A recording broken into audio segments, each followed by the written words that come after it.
Welcome back, Biconics fans, to the pay-per-view review. And it is pay-per-view because we're here for AEW. We don't do this paid live event or premium live event crap at this point. But I am here with, oh my God, back from the mud itself. Adolfo, is that you? My Woo! gosh, where have you been? That's right. You have seen me 3 times now. I'm That's straight out the mud pit in PA Ren Fair, baby. I am so happy to have you back here and doing stuff for the AEW reviews. We have missed you dearly for many different reasons, but I'm glad to get your perspective back on this show, which honestly, overall, seemed to be a show that was longer than it should have been, but definitely very entertaining. So kind of a good balancing act. I don't know. Yeah. How do you feel? Like, did you enjoy what you had to watch?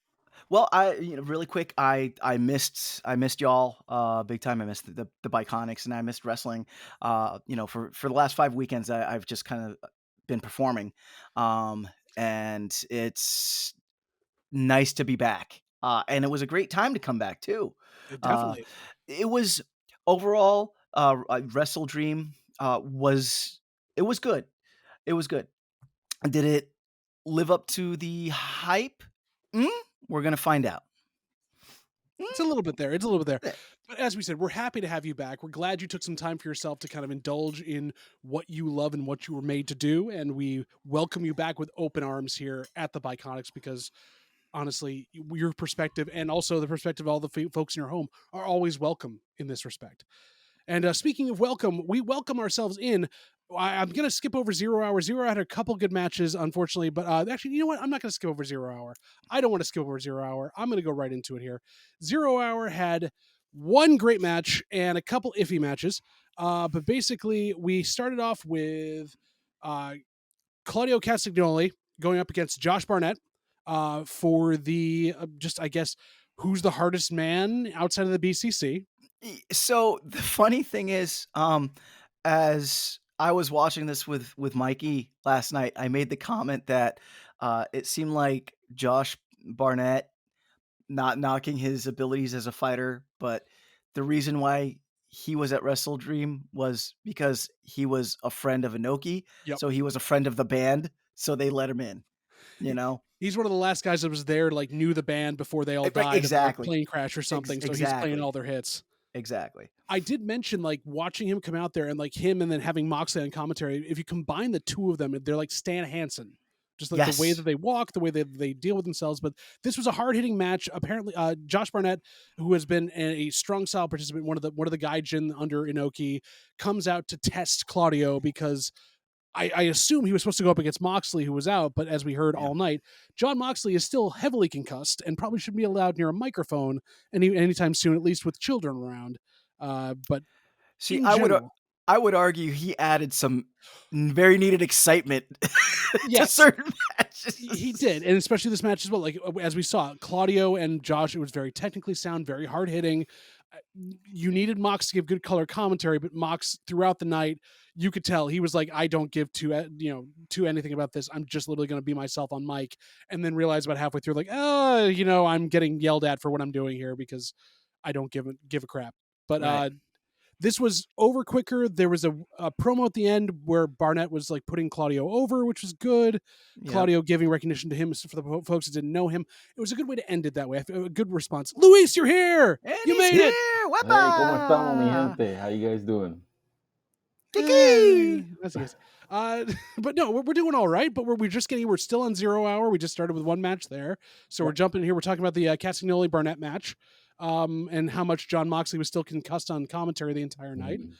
Did you have any thoughts on this match and what you I thought thought it about was it? pretty slow paced, but I really enjoyed the story that they were trying to tell. Obviously, Josh Barnett is not really your typical professional wrestler, but his ties with Yeah. Inoki make a lot of sense as to why he was on the card itself. And you can tell that Yeah. after, especially like when we talk about it going into like Brian Danielson and what he talks about, like the scrum and how it meant a lot to him to hear from Barnett. So a lot of these guys wanted him there. To have a guy like Claudio Yeah. work him makes sense because he's a pro's pro. But yeah, all in all, I thought it was a pretty slow paced match. Which was kind of what it needs to be, because I did skip over the first match, the 0 Hour, which was a very high paced match and kind of one that I enjoyed for the comedy of it, but also just seeing the combination, which was Kojima, Keith Lee, Billy Starks and Athena going up against Mercedes Martinez, Diamante, and Shane Taylor and Lee Moriarty in a nice mixed intergender tag Mhm. match, which, you know, spot fest in certain places. Good to see Keith Lee being a wrecking ball. And I will say this off the bat, Athena doing the O face to Shane Taylor, like, give me that every day of the week. It was so Yeah. much fun. Yeah, absolutely. Did you think that this match was pretty short? It only clocked in at like 5 minutes 30 seconds. It was definitely like setting the pace short. What about you, Adolfo? Yeah. So there were two things that I was kind of disgruntled about with that match. Was it did feel really short, and not that it was like the most technically beautiful match or anything, but it was entertaining. I was finding it entertaining. I felt like it was a good beginner match. Not saying that it needed to be 15 minutes, but definitely more time than they Mhm. gave it. The other thing that really annoyed me was there was a point in the match where Athena was in, and one of the guys from the other team got tagged in. Shane Taylor. Yeah, Shane Taylor, and she was going to go after him, but the ref made her tag out. I'm like, come Mhm. on. I mean, You know? I remember this Oh, this spot too, where Athena's like she starts putting her hair up and like getting up in his face, and yeah. like it would have been fun Yeah. to see that. And she got him back. I mean, that set up the O face later on, where she came off the Right. top rope and gave him her finisher. But Right. yeah, like it's still kind of a no go for most major companies, especially if they're owned by giant conglomerates, to have women fight men and vice versa. And it just it can be done Mhm. well. I don't know if like this is the right venue for it in terms of whether AEW could handle presenting it correctly. But it was fun to see at least a little bit back and forth, and then having Billy Yes. Starks like pull her back, like, no, we don't need this, we don't need this. Yep. I agree with you also that this should be given more time, and they could have pulled the Luchasaurus Wayne match off and not had it go. Like there was no need for that match other than Nick Wayne was a hometown boy. But Yeah, yeah, especially with what happened later on. exactly. That But this was zero sense. I loved this match. It's an open 0 hour. It was really great. And then Mhm. going into the Castagnoli match, Luchasaurus and Nick Wayne was. I mean, even with the hope spots and everything else, like Nick Wayne to me again, and I know we've talked about this before, needs something Yeah. like him just being the punching bag. And this he's kind of got it after the end of the night, but still not really. So I'm worried about him, like where he's going to go with this. Yeah, I this was a match that I found entertaining because I do enjoy seeing big wrestlers versus small fast Mhm. wrestlers. I do enjoy seeing that like strength versus speed aspect. Uh I had a thought. That thought is gone. It will come. It will Yeah, come it'll come later. back to you. Yeah. So I yeah, worried well, for we'll Nick we'll leave Wayne's it at that. health. I worried for Nick Wayne's health in this, where he was literally like being rung into the barricade head first, and then there's no padding in there. Yeah. So, like he's taking Yeah. the bump on his head, like that, Yep. like just really, really, really bad there. Yep. Yeah. I definitely felt like this match again, like for the first three matches of the card, I felt like this was super short too. This was just under 5 minutes. I don't know why we're not getting more of Nick Wayne. I felt like they gave too much time to the acclaimed match. I thought that was Yep. going to be just like the comical, like let's get. It's a second show in a row where we've had the acclaimed kind of like right before the opener, right? Like let's get the crowd pumped Right. up. Let's scissor and get everybody pumped. So I was hoping to get a little bit more out of Nick Wayne and Luchasaurus. I don't know why Lucha's kind of used in this spot. It's almost like the company doesn't trust him as a viable option out there. To. Yeah, which is weird because he has, at least to me, he has proven that he can wrestle in a pay-per-view, a Yeah. match. You know what I mean? He doesn't have to be regulated. He's also So he's giving shades of what he did in Lucha Underground at the same time right now, being that big evil like last boss type of Hmm. thing. But at this point, they just don't know how to book him because he's not going to be on the mic talking. He needs a mouthpiece because he's a dinosaur. Hmm. And then you've got to deal with like how do you find him new opponents each time to take on when no one seems to want to work him, or he's stuck in a storyline with somebody with his Yeah. mouthpiece at that point. Like I right. think he needs a manager versus the father V- v- figure of Christian Hmm. Cage. Yeah, I just remembered what I was thinking about. Now I will I will have this match stand higher if later on down the line with and not to get too spoilery, but if later on down the line we start seeing friction between Nick Wayne and Luchasaurus in this, which we'll talk about later, but because we've already seen the seeds of discontent planted in Luchasaurus. Right. I believe it was last week, either when on he Rampage took or the pin Collision. and lost the title. Exactly. So, so if this furthers that, then I will come back and be like, all right, this match was the start of that, so I'm gonna rank it a little bit higher. The thing I see with this that I'm worried about is one, there might be a storyline coming to the front where it's like, okay, Jack Perry shows up out of nowhere, and now you've got Luchasaurus. Like, which little guy do I like better? Because I was in a team with Jack Perry, and I'm in a team with him. Or we go down the Luther route where basically Lucha and Nick Wayne are tagging, and Luchasaurus just basically uses him as a weapon. Yeah.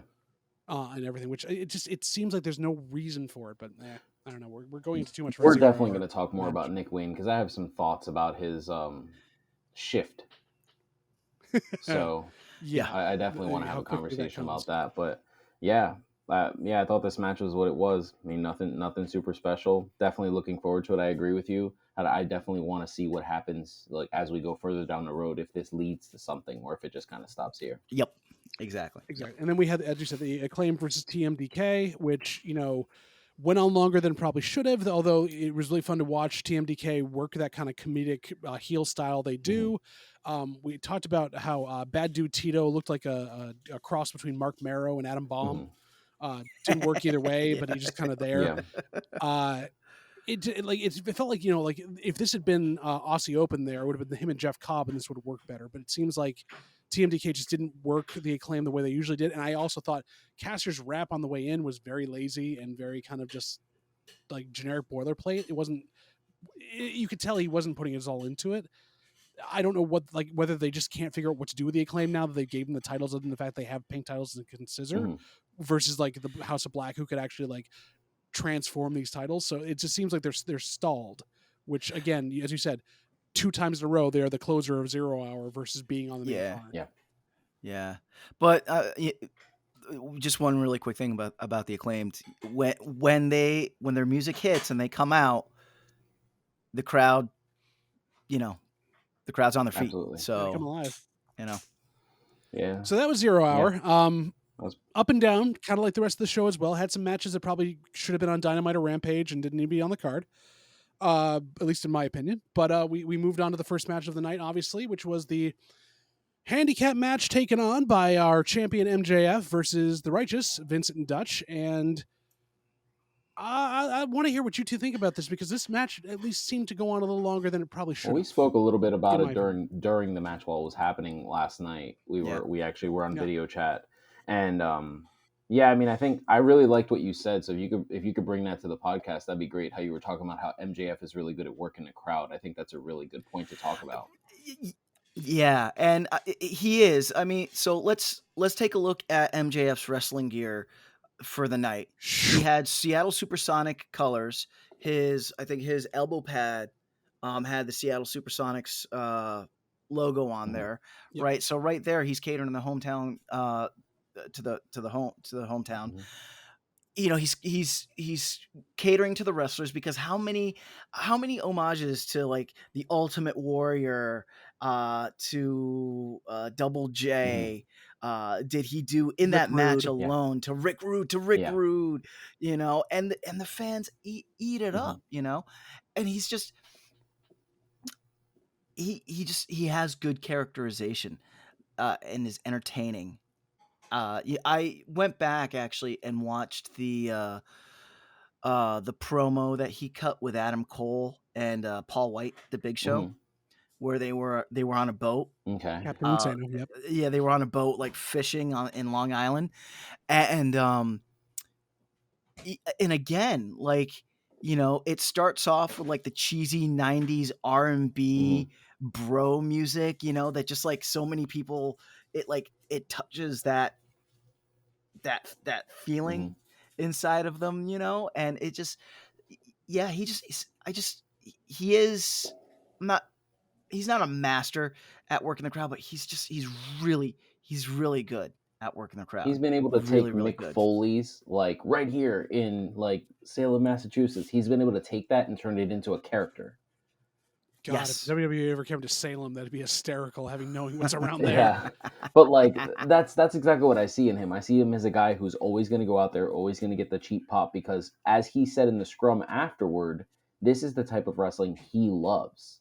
So, like, here Yeah. we are, in this age group who probably loved, like, the Attitude Era, Ruthless Aggression, or the Golden Age era. And he's the guy who loves, like, the character era, like the Hogans, the Earthquake, Tugboat. Yes. That's what he loved, and that's what he grew up with, and he's trying to bring that back to pro wrestling. Like I touched on this earlier, and wrestling is a circus, man. We all come for different things, and that's what he's trying to provide for people, is like something different.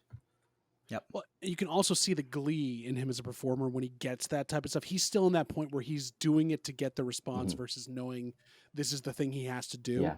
So I'm enjoying watching the actual, like, break through the kayfabe, the actual performer going, I just got to pop for trying to do a clothesline. I got to pop for a body slam. Yeah. Like, Right. Yeah. it's so much fun.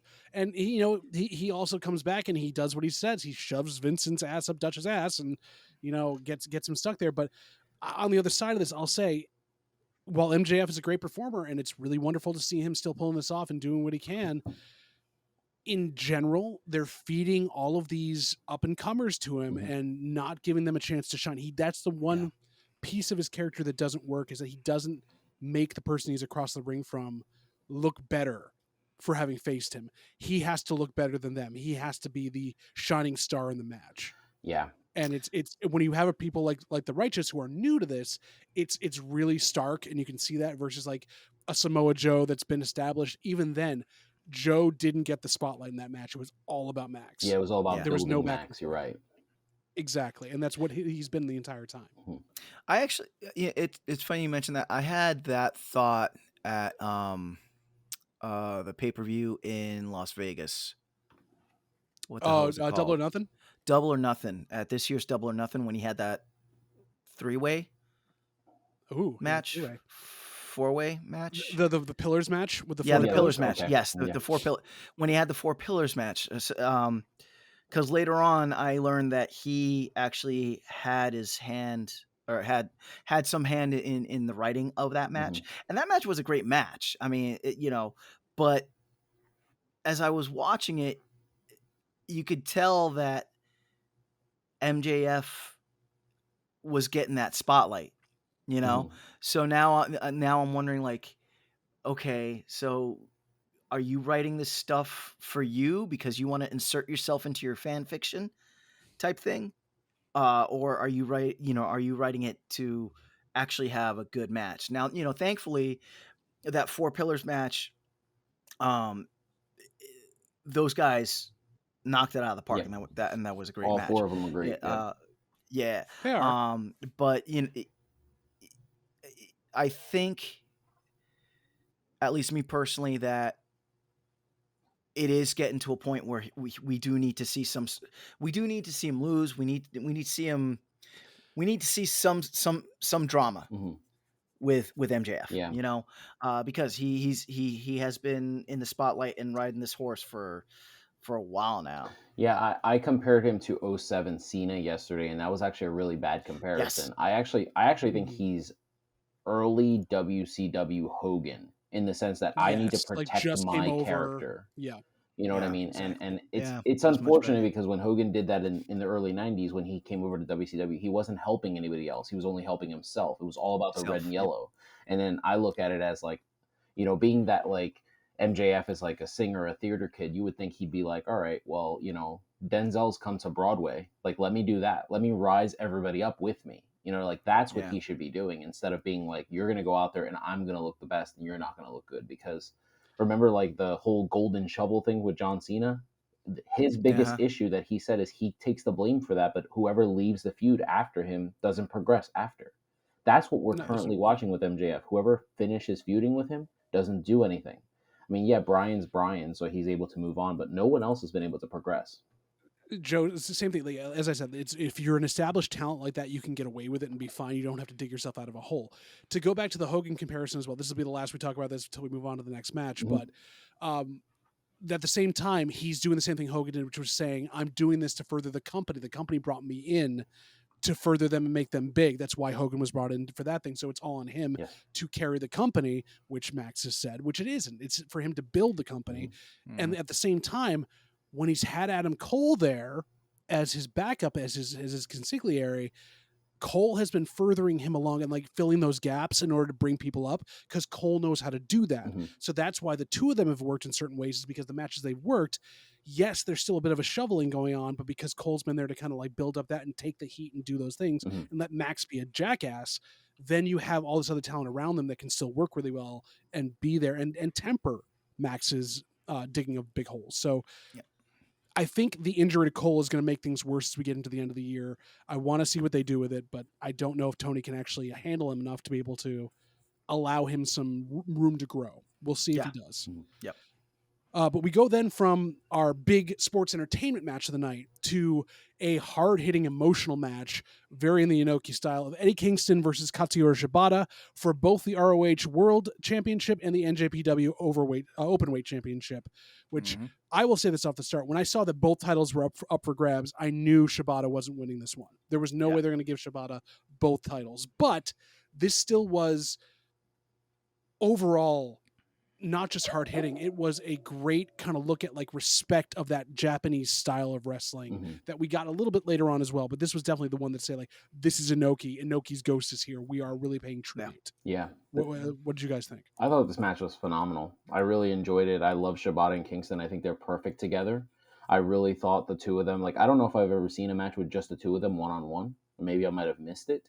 They've never fought. Yeah. Oh, well, yeah. Fought. Then I got to be honest with you. To wrestle for the first time on a live pay-per-view like that, and to be like the second match like of a show, I thought to myself, wow, for 11 minutes too, like for them to go out there for 11 minutes and just absolutely just tear the house down. And I know you see the flag behind me. I'm not being super biased because it's Eddie Kingston and everything, but you know what I mean. But I also want to say, like, I thought it was Captain America. Sorry about that. Yeah, it looks like that's funny.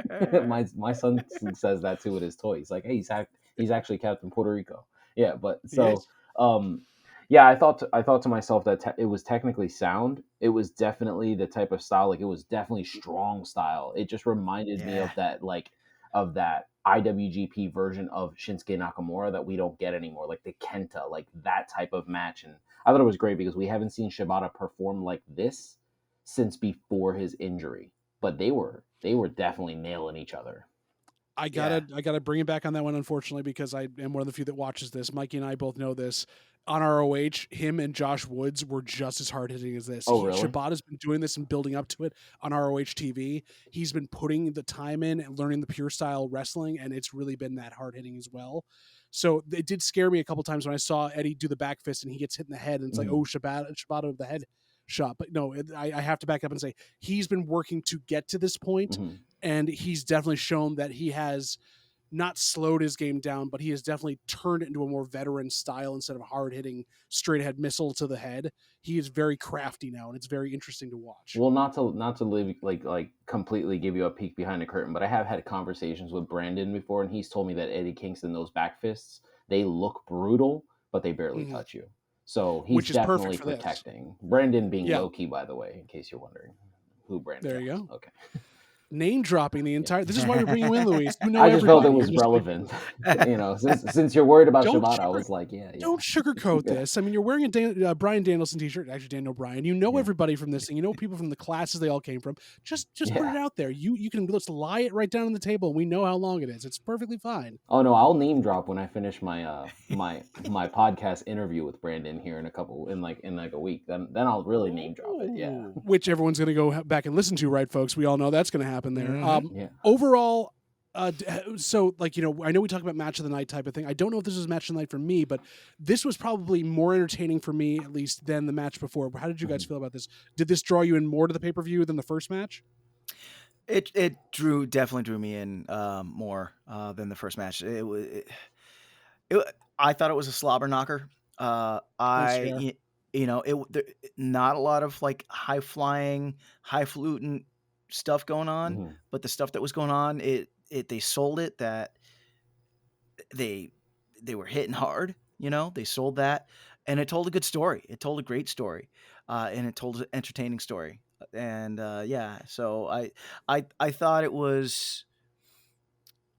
If I was running the card, I might have actually started with them and then maybe done the comedy MJF righteous Get a breather, right? match. Yeah, Yeah. that makes sense. Yeah. Luis, what about you? I know you enjoyed it, but was this better for you, like to like draw you into the pay-per-view and get you more excited I about it, mean, or was absolutely. this This is something? my style. Like, Yeah, I don't want to say Voldemort's name on here, but that's definitely one of my favorite workers, and I like his yeah, style and Kurt Angle style, Eddie Guerrero style, William Regal. Like, those are the type of guys that I kind of grew up with. So this style to me was exactly what I wanted to see. And then obviously having the two world champions open the show, I thought was really smart because it said like here we're gonna have the AEW World Champion open the show, we're gonna have the Ring of Honor Champion back him up, and then the rest of it is exactly it's for you guys. Like here you go, here's a whole bunch of young guys going out there and proving themselves that they have this for you. Um, exactly. so I was very excited about this match. I thought it was great. Such a good way to go for that point, and just seeing that also Eddie Kingston being able to fight his way through and be the underdog even when he's doing it strong, Mm-hmm. always fun to watch. Yeah. I cannot wait to see what he does on ROH TV now, whether this leads to more to them backstage for that as well. So this will be great to kind of transition that Mm-hmm. and get more eyes on ROH. That should be better than Claudio was. There, I Yep. said it. Now we It'll move be on better than to Max too, by the way. Just saying. yes, yeah, 100%. We move on now to the first match of the night that I know, Adolfo, you had to leave for a bit, so you couldn't watch this. So this will be me and Luis kind of discussing. But a Well, match. hang on 1 second. Go for it. Uh-oh. I need a tag. Oh, Tag tag in. in. We're tagging Tag in. in. Tagging Tag in. in. Jump on in here. All right. Welcome. Welcome. Welcome. All right. Hi there. Here we go. Hello. Hello. Welcome to the podcast. I feel we have an expert in the room now as we jump to a really good match here. I'm assuming you watched Statlander versus Hart and have some opinions to give us on this. I did, yes, I do Please. have, and I have opinions aplenty. All right. Well, let us know. We Yeah, want to know. let's go. Give You us go everything. first. Open it up. Oh, okay. So yeah, I thought this was a really good match. Was really excited to see Julia get like a bigger match, right? Because a lot of the time she'd kind of been getting like squash matches, kind of building her up. But this one I thought was really good for her. Really told a story, really started to build some stuff up, gave her opportunities. She did both of her iconic moves, the moonsault and the heartless. Mm-hmm. Oh, so good. I loved how sorry, I feel like I'm just No, going gosh, out. Anyway. please. This is perfect. This is great. So I loved how like Brody came out, but he was more like kind of like a bodyguard type. Mm-hmm. So kind of in my eyes, like an interesting play on like the typical heel thing, because you usually have a heel, like someone out of side of the ring to like distract or pull attention while some like shenanigans happen. And he was doing that, but he was more like, trying to protect her or something, and not some crazy shenanigans happened. I did love that she got for the mist, Mhm. and it was smacked right out of her mouth. Statlander slapped So, it right like, out of her mouth. slapped it right out of her mouth. Like, that was so cool. Yeah. Another moment that really stuck out for me was when Statlander climbed to the top of the ropes and Julia came in, and they were both together, and Julia Hart flipped her from the top of the ropes and hung there Mm-hmm. upside down for a minute. Like, that Beautiful. was so cool. That was a great spot. That was an Yeah. absolute great spot.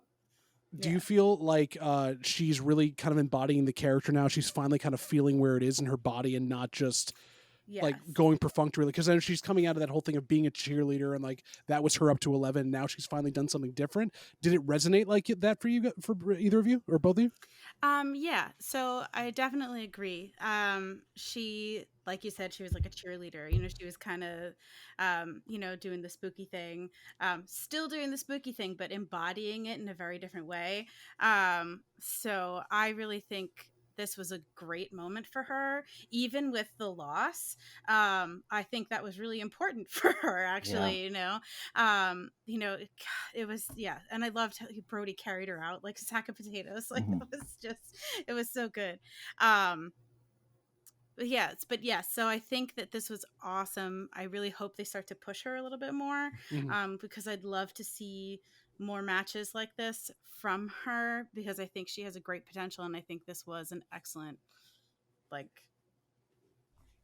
it was an excellent show from her. Like, Yeah. her performance was really, really good. Absolutely. The sense I got from this match right away, just from the start to finish, from the entrance all the way down to everything, was that this was about making her.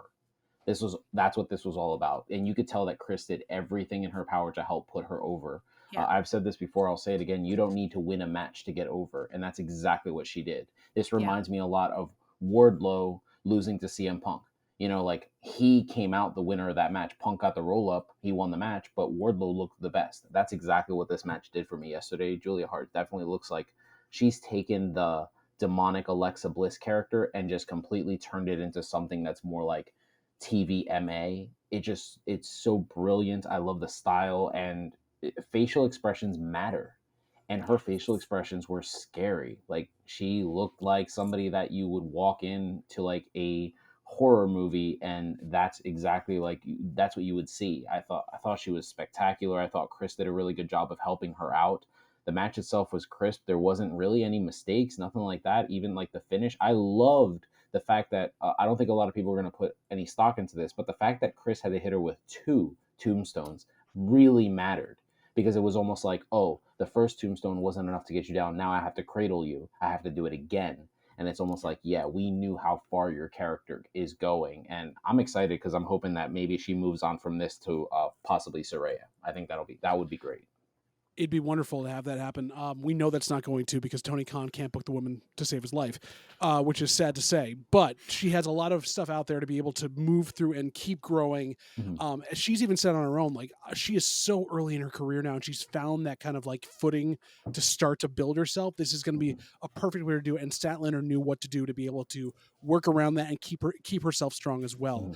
I did mention this on the broadcast. I was like, wow, she's doing a marketable Abaddon, because this is what Abaddon was been trying to do, but can't like get across. This is how you do it, unfortunately, which I'm sad because I'm an Abaddon stan. But in general, watching her do this is utterly amazing. She works bigger wrestlers just as well. She does smaller wrestlers as well. It does Julia Hart. She really knows how to change her style up the best. My hope is they keep what's been going on with her previous people she's fought and actually missed it, where they're starting to get corrupted, like Willow coming out on Dynamite with the eye patch and everything else and still having black. This is a great way. She's basically become the breakout star of the House of Black. Don't lose this momentum at all. Yeah, I mean, she definitely has some great trainers. I don't know. I just kind of took a quick look because I wanted to see what her style looks like. And she has both the Rhodes brothers, Ken Anderson and Malachi Yep. Black. So she has people that are ingrained in the business. And even having Malachi, someone that you can work with and that can actually be your trainer as well as your partner, that's massive. That means that you don't need to run somewhere. You don't need to make a phone call to run anything by someone to be like, hey, what'd you think of that? You know, what would you feel about it? You know, what also helps is that she's working Malachi, who is married to Zelina Vega, who's about the same size as her. oh Same yeah, and we moveset. know Zelina could work. Yeah, Exactly. So she's getting all this great stuff around her, and she's got her protector in real life in Brody King, who is the biggest teddy bear who basically watches out for her.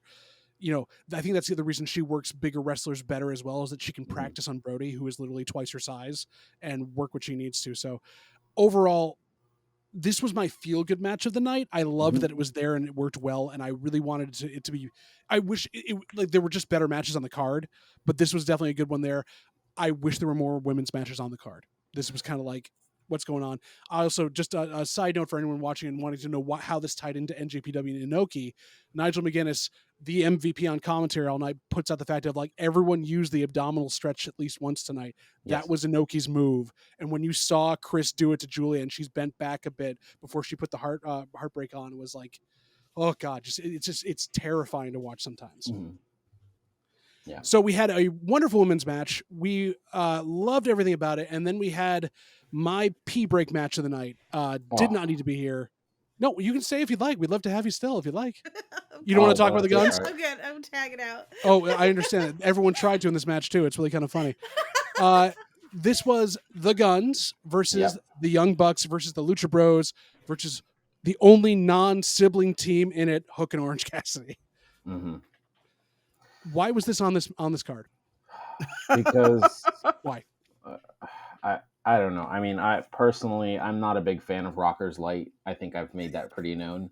Um, Being able to watch them in person at the Hammerstein Ballroom, to see them work and to see like how they've just completely like just regressed in terms of professional wrestling. I feel like have you ever had somebody make such a valid point to you that you can never not see that point when you're watching something? The moment the Undertaker said on Mike Tyson's podcast that the problem with the Young Bucks is that they do all of their special in every single match, that they don't save anything special for the big pay-per-views, that's all I see.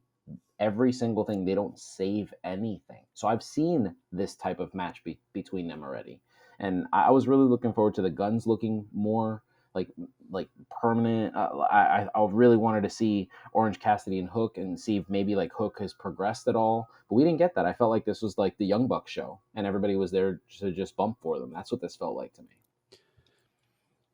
How about you, Adolfo? How did you feel? Well, I mean, you didn't watch it, but you've heard about this match, so. Well, yeah, I did. I missed the match, but I do agree with Luis in that it seems like every time the Young Bucks come out, it's all about them and not about everyone else.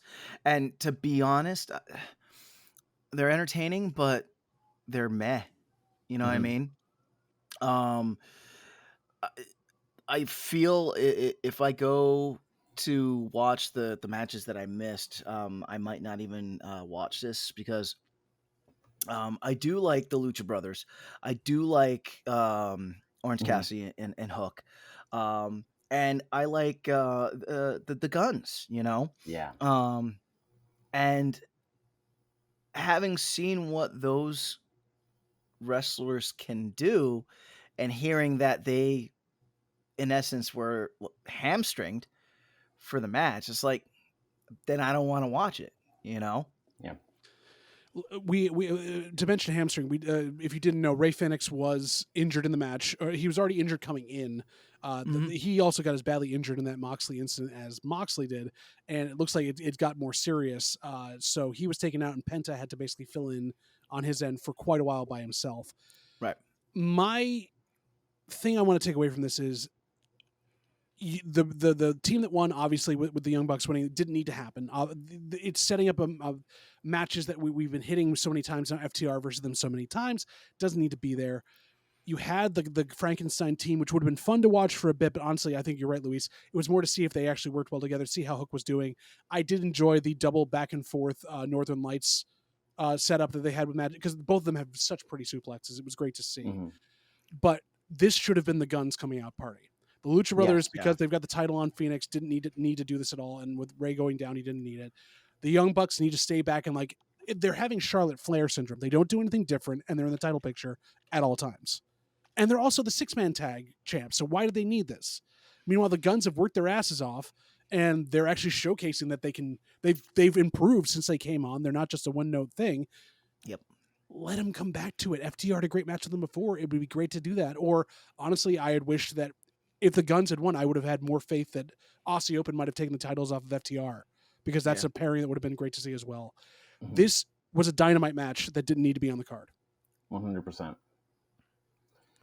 So we moved from that. We moved from this, what somebody called spot foo online, which it definitely was, to a match that I had been really excited from the build up to see how they worked it, because knowing it was in Seattle, in Swerve's hometown, how the crowd was going to react, and whether Adam Page can remember how to play a heel, because he hasn't had to do it in forever, and it didn't disappoint.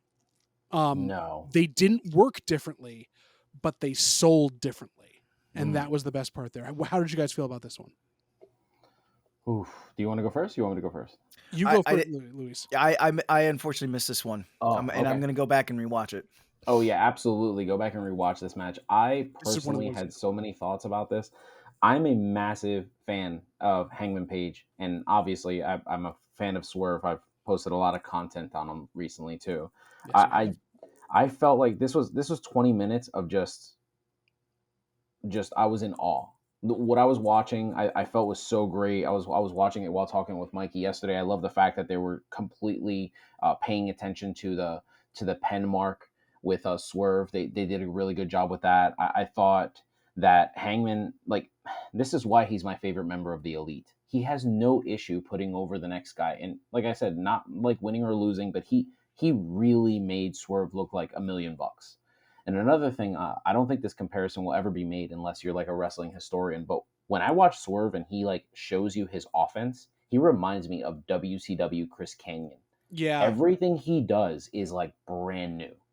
I don't sometimes I don't even know what he's doing, and it's like, that's so innovative. Like, you're such a different style of a wrestler. I love everything about him. I thought this was a star making match. I thought the promo after the show just helped further that he's now here. The momentum is now shifted. I thought that was great, and hopefully Tony doesn't mess this up, because he messes up a lot. He does. I feel like with having Adam Page involved, though, and the Elite behind it, Mhm. Tony can't meddle as much on it. They're going to at least put that shield up against it, because Swerve has been picked by them to be the next one up. Whether or not they're actually doing it because Page was involved, Tony can't meddle with how this is going. And I think this is going to, even if they run this back again and Page wants a rematch or anything else, like he says he needs it, this will be something so much better to come back to. I agree with you on the work rate of it, which was insane. They had pacing up and down the entire time. And okay, my moment of the night was in this match as well. Had nothing Okay. to do with the match. They're checking on Swerve and Hangman at ringside, and Nana just dances through the doctors. Yeah. And I'm just like, because you've got all of it put together. They worked it all through. They had the heel spots where he hits him with the crown. That doesn't put him away. He's wearing the like crap brown Shawn Michaels tights, which makes him the bad guy anyways. It was the best put together match with two guys that were just like, whether or not we like each other backstage, we will work our asses off. And this is what you want to see from everyone involved. And I'm with you, Luis. I'm worried that it won't go anywhere else, but I think because of the people involved, it's got a better chance than, say, the women's division. Right. Yeah. Yeah, I will say, before my hiatus, Swerve, Strickland, it didn't seem like they knew what they were doing with him, and I didn't see him a lot. So to see that he was in the match of the night on a pay-per-view makes me happy, because the few times that I did see him wrestle, you're right, he's innovative, and he knows the craft. He's a wrestler that knows the craft, and they need to put him out more, so that people can see him and see the things that he does. So I am happy that, and like you, JVL, I'm nervous that they're not, that like this might be it, but I have hope that this is the beginning of the rise for Swerve Strickland. We'll see how this week ends up coming out and what they end up doing in the next couple of days. But Well, overall, Adam I know Page did cut a promo after, where he's like, working on like his ailments and stuff, and saying he needs to go back to rehab. And he did make it seem, I mean, you guys will have to go back and watch it too. They're on YouTube, all of their clips. Right. He does make it seem like this was a one-off. Like, he needs to go back to the drawing board. So I'm sure that Hangman and Swerve is done for now. Yeah. But I don't think that Swerve is done. I think Like, Swerve I has think he's jumped just up gonna from the keep tier of going up. Darby Allin and that stuff. He's now into that main event picture, and he's got to be going. Honestly, I feel like in the next couple months, he'll be the next person up. If it's not the surprise guest at the end of this, going for MJF's title, probably closer to the end of MJF's contract. If not, You guys mind if closer. I slide in and ask you guys a question here? I kind of want Please. to hear from both of you on this. Please. Hit it. So when you go back to All In, right? Mhm. Everybody's seen All In, right? Yep. Okay, so the coffin match. Remember how Darby hurts himself in the match? Yep. And Swerve and Sting have to go in there, and they kind of have to improv. You could tell it wasn't scripted. Yep. Do you think that at that moment is when the people in AEW in the back, maybe it was the Bucks, maybe it was just Sting talking them up, where they were just like, listen, what he was just able to do to save this match, to make it, because it wound up being like the third best match of the night. Do you think that had something to do with them deciding, like, hey, maybe we should really put stock and push this guy up? I'd say yes. Especially if you get that type of push from Sting, who is a legend, and that is his role in AEW is to bring up and uplift the newer talent. So yeah, I definitely would see that and would agree that was the thing that they were like, hey, this guy needs to now get a push, and that's what helped to get him where he is. I Yeah. disagree. I don't think it Really? was the coffin match. Oh, what I do you think think it was? they first saw when he got AR Fox over without having to wrestle anything else, Okay. building up with the Nick Wayne stuff, getting those promos going, and then taking that out in those matches where they were losing. That was the click of like, oh, wait, there is something still special here. We thought it was just him dealing with Keith Lee or someone else in the matches he had. Him building that storyline where he didn't have to wrestle much of it and then having those good matches and then being put in that final piece of that, they trusted him enough to be in that match knowing that Darby was probably going to do something stupid, because Darby is known for doing that in his matches. Look what happened last night. But they had enough faith to put him in that position where they didn't need to have the entire Mogul Embassy in that ring with him in that tag. It was just going to be him and going up against Sting and Darby's and with with that part with Christian Cage. So between the two of them, yes, that was probably the final like push, but he had already set up the groundwork building to that push, and I think that's where they saw that in him. Mm-hmm. So we move Okay. on from a match of the night candidate to another one. I will say outright, I thought could have been on Collision the night before. Yeah. It did nothing for either of the men in this. John Moxley was the best thing on commentary. That was the best thing about this match. Yep. Not the work rate. They know how to work, but there was no reason for it to be here. Give me your stuff, folks. Tell me what you think of Ricky Starks versus Wheeler Yuta. And I said this by this time. Lewis had joined me and Mikey, so I said this while we were watching.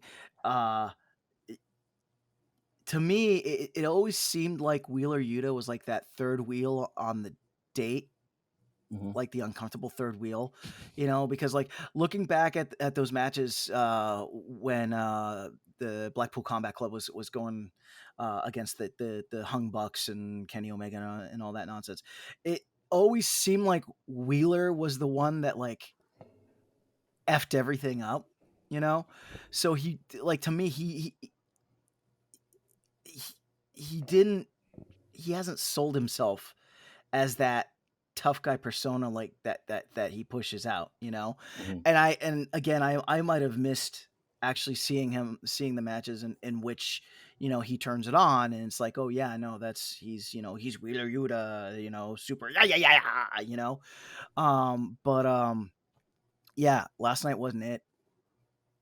I still think he's that uncomfortable third wheel. Yeah, well, I watched this match and I thought to myself, I was trying to look at it from like a booker, and I was like, this match was designed to get Ricky Starks on the show. That's all this was. Like, Ricky Starks is on his way up. Bryan Danielson is a massive fan of his. Let's get him out there. The problem is that this company is very much like, I bring up WCW again, not trying to compare the two, but they are a television company first. So Ricky being on TV is more valuable to them than people that are spending $50 to watch it. Fair. So I didn't understand why he was actually put on this, and I didn't really think this helped Ricky at all. No, Like, you're right. As for Wheeler, I agree with everything you said there. Like, he's the young boy. That's what he's supposed to be to this group. He's supposed to be their young boy, right? Like, if this is like New Japan, that's what he is to them. And he definitely showed that last night. He showed that he couldn't really rise to this, and I wonder if it was the pressure of working after Page and Swerve and seeing like what they had just provided, and then knowing that what we're about to see next is like Brian Pillman tribute show special. Right. You know what I mean? So like, I think it's like, to be put in the middle of like both of the best matches of the night, it's just like, I wonder if they just kind of knew, it's like, let's just go out there, throw 9 minutes together. I'll try to make you look good, Ricky. But even the crowd wasn't invested. Go back and watch the crowd. This was the bathroom break match. This was the bathroom break match. Yeah, definitely. The other thing I'll say about this was that this seemed like it should have happened in the BCC feud with Ricky Starks a month ago. You do Yuta first, and you build up to it. You don't do Danielson and then jump back down to Yuta. It was contrived in a weird way. It didn't make any sense, and like, I feel like honestly, if you wanted to put Yuta on the card, yes, Claudio against Josh Barnett in the 0 Hour was definitely, you want to see two men getting heavy. put Yuta against Barnett and let him fight his way out of that. That's how you put Yuta over. You get that way. That would have been. Starks needed to be on this card in a different way, and they didn't have a way to get him in there because they'd already used the Danielson match to get him over. This could have been him backstage. It could have been a promo. It could have been anything else. This was a non-needed match other than they needed to fill time, which they didn't. This was like nearly a 4-hour card. It was insane. But it was a lot quicker than a lot of their cards. It felt like it flew by. It like did. the main event was definitely long. Yeah. The main event was too long. But I felt like the rest of the card, I was really happy with the timing, the pacing, everything. Exactly. And I'll say that I will agree with you on that one. I just think that the order of the matches was very odd, especially from this part on. Like I felt like the next 3 matches were in the wrong order. Whereas we should have had the match after the next one be this one after Yuta and Starks, get that 6-man tag out of the way, and then go into what we were building to. But as we said, this was kind of just a filler. It didn't do much to get either of them over. I think hopefully the payoff will be something this week, or Ricky Starks will find his next big thing he's going after.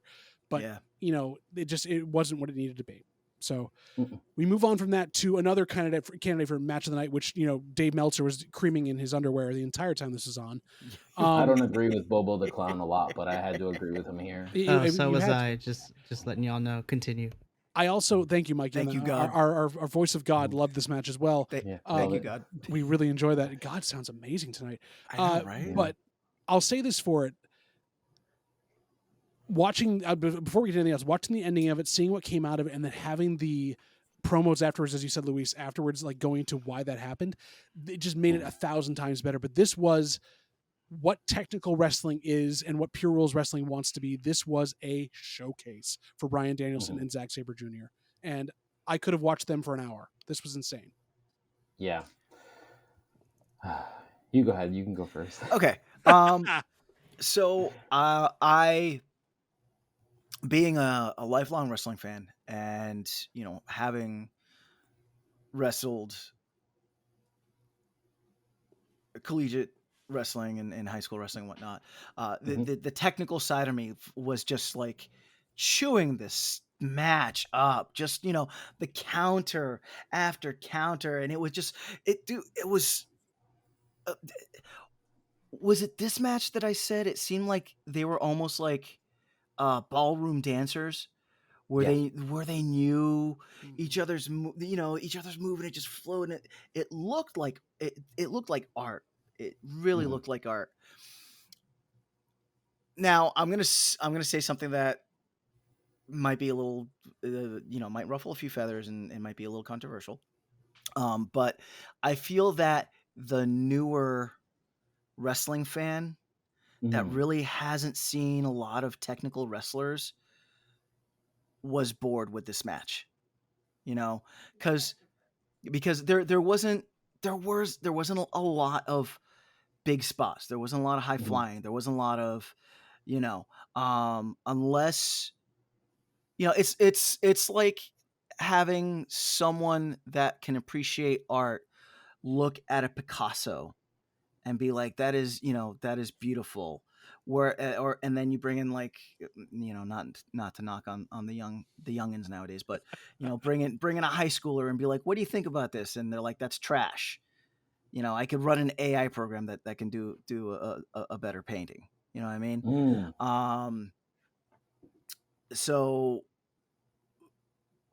I haven't seen a lot of the discourse about this match on the internet because I'm not on Twitter and all that.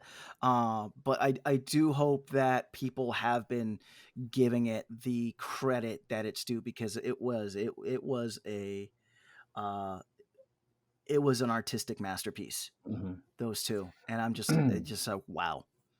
Yeah. So a few points to touch on there. As in terms of like the discourse on it, it looked like even on Twitter, the people that typically hate AEW appreciated this match. Good. Like it looked like a lot of them, even though they didn't like the card and they bashed the card or whatever, however they called it, it seemed like this was their match of the night, where they were just like, oh my God, they all kind of agreed with Meltzer. Personally, for me, I thought that the chain wrestling was very creative. I liked your ballroom dancing thing. What I loved is that their last match was in 2008. right? And then they wrestle this match, and it's almost like Zack Sabre has been preparing this entire time, because everything Bryan did, he had a counter for. Yeah, it was But fantastic. everything Zack Sabre did, Bryan didn't have a counter for.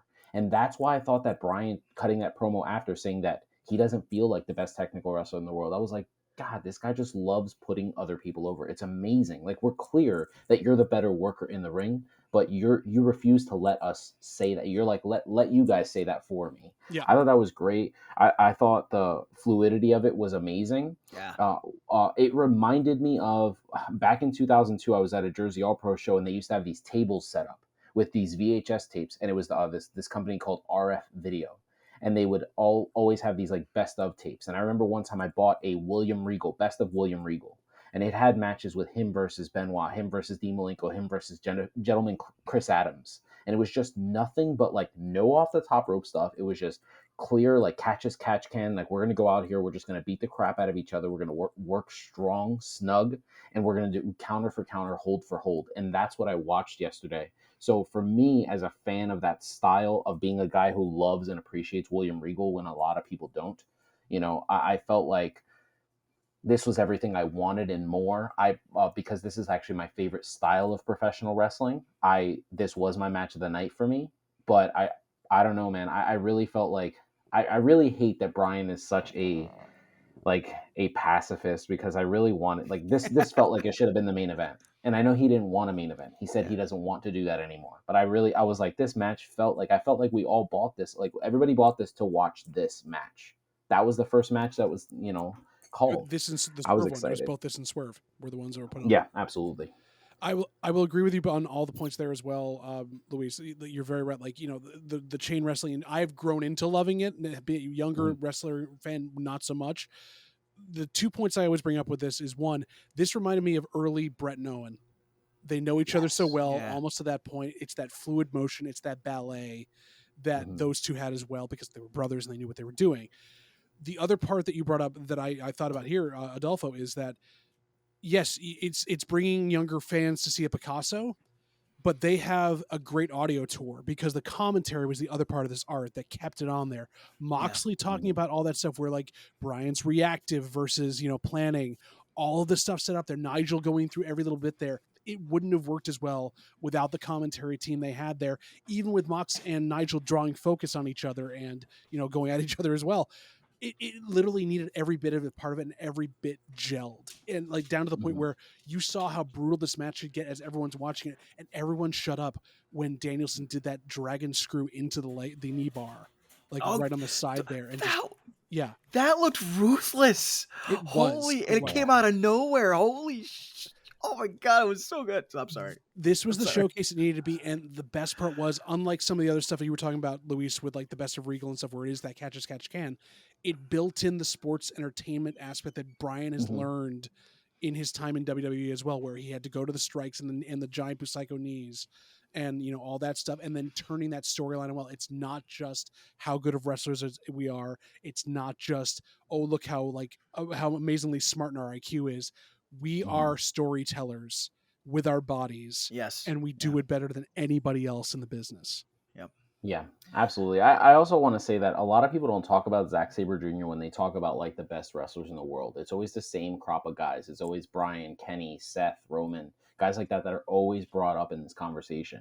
Or most recently, MJF. Everybody brings up these guys in this conversation, and I wonder why a guy like Zack Sabre isn't brought up in there. Because he has, find me a bad Sabre match. I mean, can you do it? No. Because he works any style. Yeah. I was going to say, dare I say that it's because he's not on one of the big brands. He's not on the Disney Plus of wrestling. Yeah, you know what I mean? He's got William Regal syndrome. Yeah, which got it. Which is terrible, because people are missing out on Zack Sabre Jr. He has I've watched a handful of matches, and they've been more recent matches of his, but he always, each match, he has put in the work and told a story. And You know, it is a shame that he doesn't have a larger platform that will, you know, that more people can see Zack Sabre Jr. You know what Yeah. I mean? But this does bring up a really quick question about technical wrestling like Bryan Danielson, Zack Sabre Jr. did. Is there a place for that type of wrestling in the lights and glitter style of showbiz that popular professional wrestling is now? I think there is. I think Kenny Omega touches on it at the end in the scrum. He says, what I loved about this specific card was that every single match was completely different. So I think if you're looking at it where you're like, okay, we just had our high spots of the night. Like we have the Young Bucks and they're going to go out there, they're going to jump off the top rope, do all this stuff. They're going to repeat super kicks, right? And then you have your, you know, whatever, like you have your women's match of the night, which is just like it's going to be hard hitting and story driven. It's like, all right, now we have that. You have a massive shift in like star making match, like a Swerve versus Adam Page, and then you have this match, which is right in the middle. It's like the palate cleanser. It's like the, all right, you know, here you go. Here's the sorbet before you eat, you know, before you eat your dinner. Like this is exactly what you needed. I thought. I think that it works really well, but I want to touch back on a point that you made. You're absolutely right. I don't think the new era of wrestling fan appreciates this, and that's why we don't get to see people in WWE. Because I'm going to make a statement here, and I think you guys will agree with me. Chad Gable can do everything those guys did last night, but they'll never let him do it over there because it won't go over there. He can do everything they're doing. Can I second this? There's another wrestler in WWE right now who's actually fought Zack Sabre Jr. and had a match just like this, which I went back and watched after. Pete Dunne. If he was let be Pete Dunne and like do it his way, he'd have it all that same thing. A Gable Dunne match in that respect would be just as good as these two. And they're not allowed to. And the next best in the world, the new NXT champion. Exactly. Yeah. He's probably going to hold that crown as best in the world for like the next 20 years. Exactly. Yeah. And to your point, Adolfo, my answer would be it's been done before. And I go back to Brett Noen. The Hearts did it, and they did it in the old style 90s and like early 2000s, like horrible times in WWE, and they got it over because they worked the other aspect of it. I never like to give him a lot of more plaudits of being a technical good wrestler, but Brett could get that out of anybody, and he got it out of Shawn Michaels, and that's how you do it. You have a Shawn Michaels person who is that personality that can carry the side that Brett couldn't. Same here. You have Brian, who's farther. Shawn is a great technical wrestler. What do you mean? He is, but he's not on the level of a Bret Hart, of Dean Malenko, that thing. But he had the charisma aspect of it, and being that foil, that's what you had here, which was that foil aspect of Brian, who knew how to sell the emotion, knows what to do. Zack Sabre Jr. is amazing and can do frustrated, but he doesn't have emotional range. He's just in it. And that's why he doesn't get as much push in that bigger spotlight, because he's not a character. He's himself as his badass, but it's not what the glitz and glamour are going to pull from. So no, he definitely needs somebody to be the character for him. Like if you go back and watch his match with Will Ospreay, Ospreay sold it with his mannerisms. Yeah, exactly. Yeah. Same thing with Brian in this one as well. So in general, this was an amazing match. We all loved it. This is basically the match we all loved together. I like I said, I think this should have gone on after the next match we had. We needed that palate cleanser after the 6-man tag, but it was definitely worthwhile to watch, and I was engrossed the entire time. And we move on to the Don Callis family and versus Chris Jericho and the Golden Lovers, or as I called it, the Golden Ocho, because obviously needed to be. I'm going to give you my piece here quickly. I want to hear what both of you have to say about this, mostly on this, because I don't want to discuss this match. It just was what it was. How can AEW book one of their hottest storylines and focus on the two people in the match that no one needed to care about? The amount of time that Sammy and Jericho got in this match, which didn't need to happen, why were they the focus when you were all about Ibushi the week before? Yeah, I want to say this, but I don't want to come off as a hater. So like I enjoyed this match because I enjoy some of the people. I like Takeshita, I like Will Ospreay, I like Sammy Guevara, I like Kenny Omega, obviously, and Ibushi.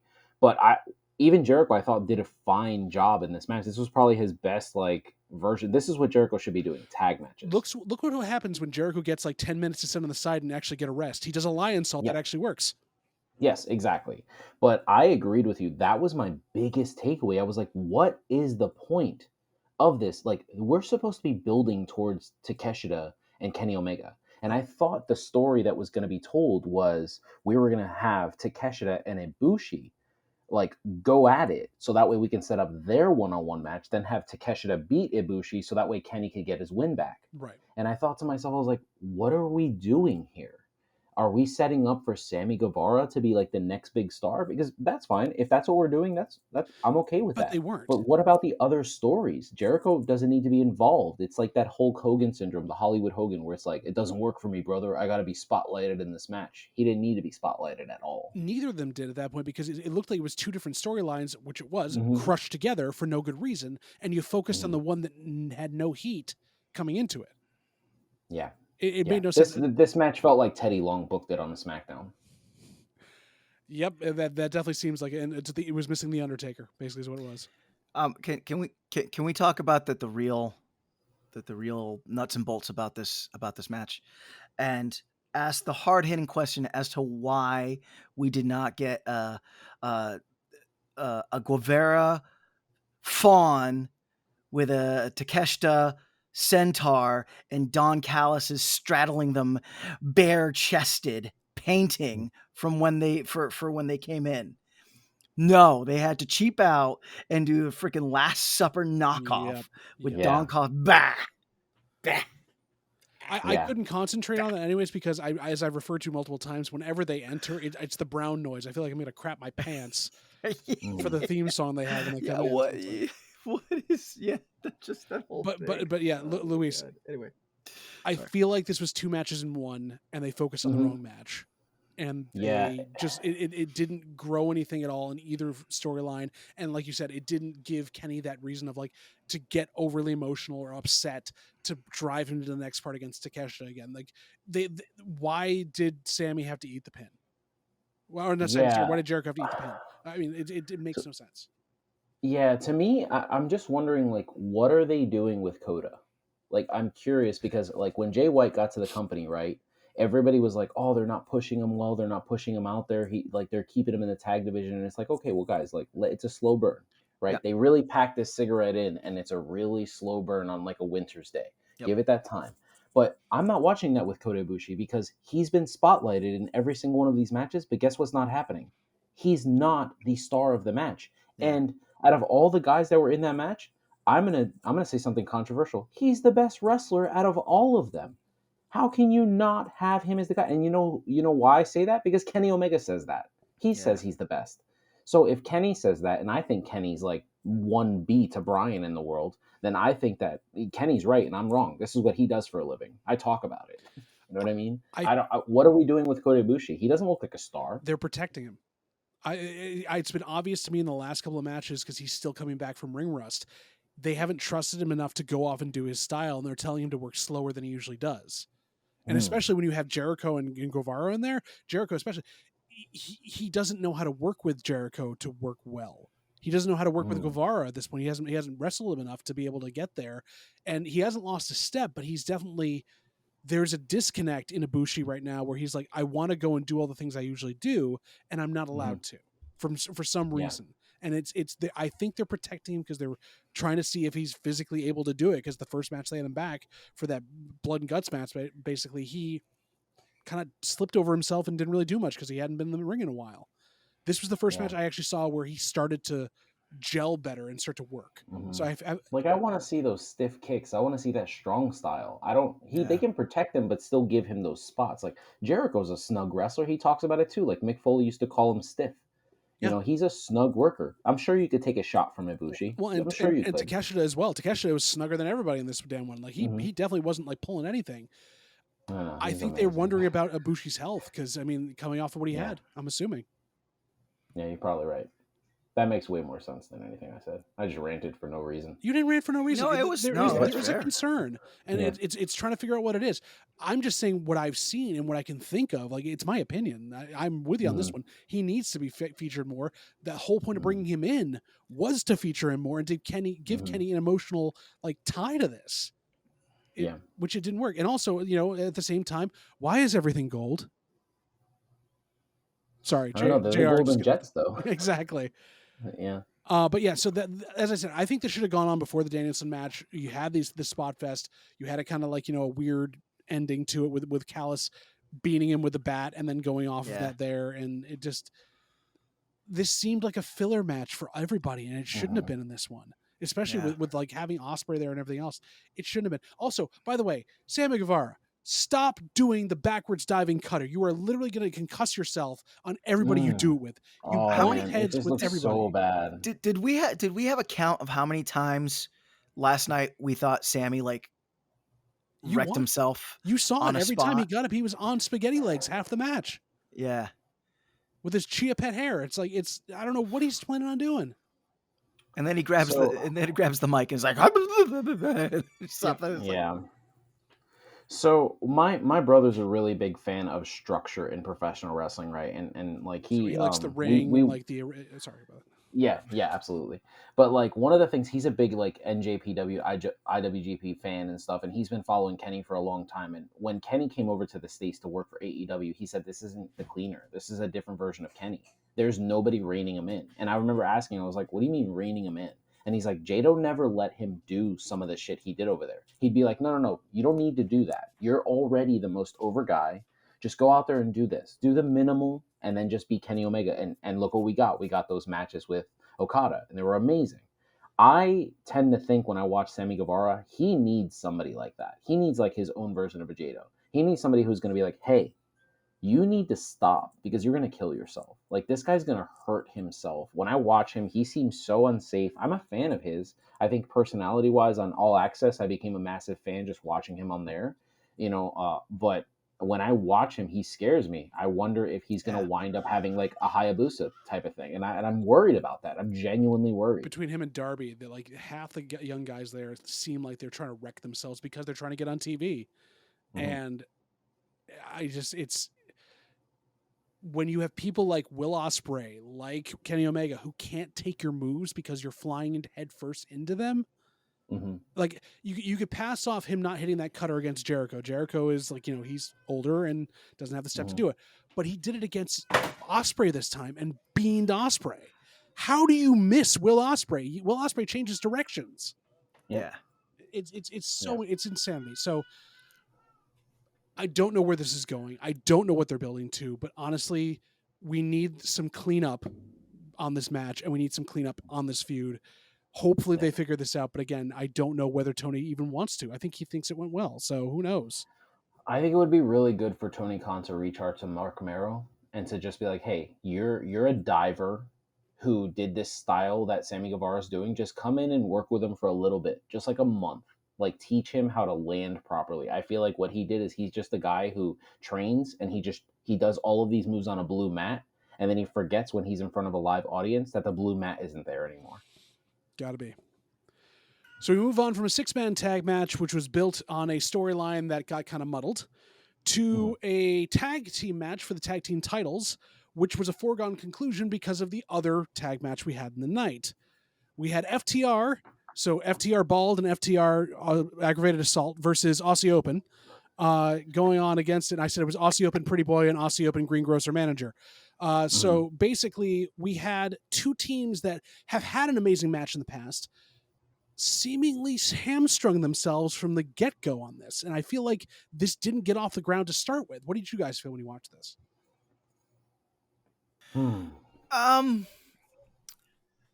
Was I entertained by the match? Yes. Was I wowed by it? No. You know, and maybe it's because I was spoiled with FTR and Bullet Club Gold and that slobber knocker that they had. You know, maybe it's because I've seen how how good FTR could be. Not knocking on Aussie Open. But yeah, it was just meh. I feel like that this could have been yet another match that could have been like on Collision or Dynamite, and it would have fit in. On a sidebar, I was disappointed that Aussie Open didn't give a Bushwhackers. Whoa! I was waiting for it, but it didn't happen. That's an MJF move though. That's not them. That's the thing. Yeah, right. Yeah, exactly. But yeah, that was it. It was just entertained. Yes. Wowed. No. True story. My father was licked by a bushwhacker in Madison Square Garden. So that's Literally just that's dropping pretty funny. bombs here, folks. This is our tie-in. This is the guy. I don't think he was happy about it though. I don't think he was like. I think we find it entertaining, but I think he was like, "What the fuck, Louis?" Like, Well, I don't really think he depends. Was really it Butch or enjoyed was it Luke? We got to figure out which one it was, and then it. we'll know. I'm pretty sure it was Luke. It was Luke. Yeah. But moving on to this match. So I thought this match was decent. I didn't love or hate it. I thought it was fine. It's kind of how I looked at it. My issue with this match, I think, is just outside of it, is the fact that, like, what are we doing with Aussie Open? Are they just enhancement talent now? Because do they not win matches anymore? Do they not get to showcase their abilities and show you how good they are? Because when they're with Will Ospreay, when they're with, like, when they're in Ring of Honor, they look like stars. But every time they come to AEW, it's just like they're Barry Horowitz, and I don't understand why we're getting that. So, the other thing that I don't understand is Dax and Cash. They're the pros of this match. They are supposed to be the ones that get us to feel that Aussie Open could actually beat them. At no point in this match did I actually feel like Aussie was going to win this match. I didn't feel like there was any effort to help make Aussie Open. And I thought that was super strange to me. And one thing that I really wish that FTR would stop doing, that I have in my notes here, is I realized I don't need you to convince me that you're the best tag team in the world. I don't understand, but this is what it feels like in every single one of their matches. They need to do, like, all of their stuff. They need to do specialty stuff in every single match, because it's almost like they're trying to convince the masses, like, we're the best. And it's like, look, 95% of the wrestling universe already agrees with you guys. Just go out there and wrestle. Show us the revival that wrestled American Alpha. Like, that version, if that's perfect. Look, we get it. There's like some 5% of us that still feel like the Usos are the best, but that's just 5% of us, They're the ones that don't watch anything else but SmackDown. But to your point there, though, Luis, they sound very similar to another team that won tonight that needs to prove they're the best team in the world. Yeah. And they keep going up against each other where they have to prove to each other that they're the best team in the world. FTR is at least top 5. That other team's not even top 20. I'm not disagreeing with you, but it's the same mentality, and that's the problem they're having with the tag thing. And that's the same thing when they've gone up against everyone else, is that they are so busy reasserting themselves. And I think this is off the top of my head here. Is it possible that they got messed up by that WWE feeling of like, we have to prove tag team wrestling at all times? So now it's ingrained in our belly that we have to be the advocates for tag team wrestling in a company that everyone knows how good tag team wrestling is. Like, yeah, it devalues everyone else around you, and it devalues a team that was over in NJPW, over in ROH, over everywhere else in the world except one specific place. And at the same time, you listen to the crowd where they were in the card as well. The crowd went mild for most of it because they were tired. So that doesn't add to the match because it was a good match, but you got no backing to showcase how good it is. Yeah. And then we had Mark Davis breaking his wrist on a flapjack there, like coming right down on it. And, they can't catch a break in general. He's been out, twice this year now with 2 different injuries. He's not able to be able to do that there. So can they trust Aussie Open at that point? They still should, but it's just, this felt like the worst possible way to have that happen to them while watching 2 champions with small man syndrome go up against 2 giants that weren't even able to be proven. It didn't gel like it usually does. And it was sad. Yeah. I don't know. I really hope somebody sits down with FTR and just reminds them that they are the stars of the tag division. This is your division. You don't need to prove yourself. You're here. The reason that New Day and the reason why the Usos and the reason why like Ray Dragon when they were a tag team in Ring of Honor, the reason why these teams were so good is because they knew that they were the stars. Like they knew it. So they were like, all right, we need to help get other people over. And I worry that FTR doesn't realize that they're the stars. Like I'm not putting them like as the Young Bucks where they need to put themselves over. I don't think that's the case with them. For them, I feel like they don't understand. You guys are the stars. This is your division. Everybody's trying to get to your level. They need somebody to talk to them like that. Do you feel like they're also maybe a little more insular now? They've lost one of their advocates because losing CM Punk, one of their best friends, and having that like built-in support system, they just don't feel like, they feel like the entire company's against them and they have to continue to prove why they should be here. They just gained an advocate, which we'll talk about in about 10 minutes. Oh, so. yeah, some person came over. Yeah, who Yeah, cares? I know FTR aggravated assault is very good friends with him, but I do worry that you are correct that maybe they're worried that their time is probably like up, just about up. You know what I mean? That they're worried that like one of them is going to get arrested again too. at some point, and then all of a sudden it's going to be over. So God, I hope not. Just just keep yourself together, man. I know. So we move on from that, which became the second bathroom break match of the night, as you heard from the crowd getting up and leaving because they were dead at this point, to honestly, it was the main event. It was well worth to be the main event. It was going to be a big thing overall, and I'm glad that this title, because you didn't have the main title put on the card, was going to be the main event title on it as well. You had Christian Cage, basically, Dead Daddy Fetish, versus the Ghoul's best friend Darby Allin, who has a spine in 7 parts now, we assume, in a 2 out of 3 falls match, which went bizarre and went farther than the coffin match, which I didn't think was possible. I mean, what did we see here, folks? Did we see anybody put over well, or did we just see a car crash? I saw Christian look really good. Christian looked great for his age. I thought he looked amazing. I thought he played a really good heel. This is the best version of his heel character he's ever given us. This is better than Christian Cage in TNA. This is better than Christian betraying the Brood. Better than Christian betraying like Edge. I thought this version of a heel character was perfect.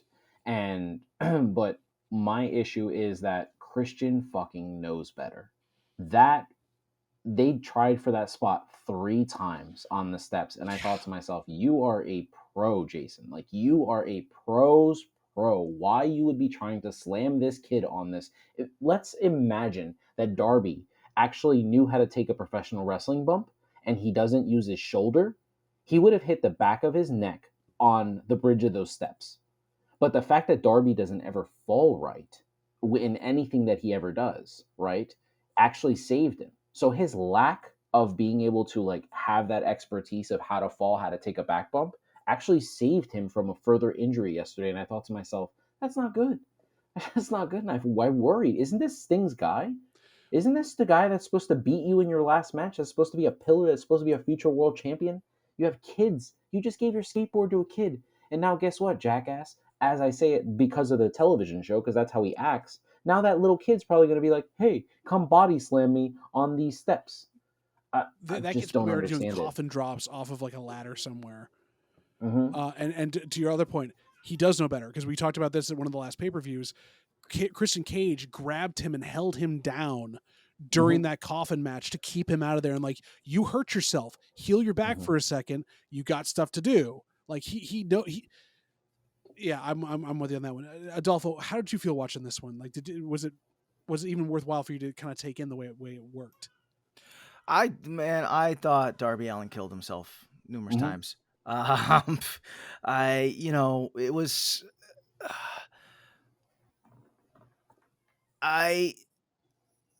Christian, I feel, came out looking like the best thing here in this match. But yeah, I just like I can't get over the like Louis said, I can't get over how many times they tried that damn freaking stair spot, and I was just like, stop, please stop. I think it was like maybe the second time that like that Darby, like his back, like his scapula like hit the stairs, and I was like, okay, enough, please, Mm-hmm. And yeah, um, uh, I was not. I was kind of done with this whole Darby Allin Christian thing coming in to Wrestledream, and uh, this match, the match itself, not the things that we're going to talk about, but this match itself definitely did not help the cause for this story.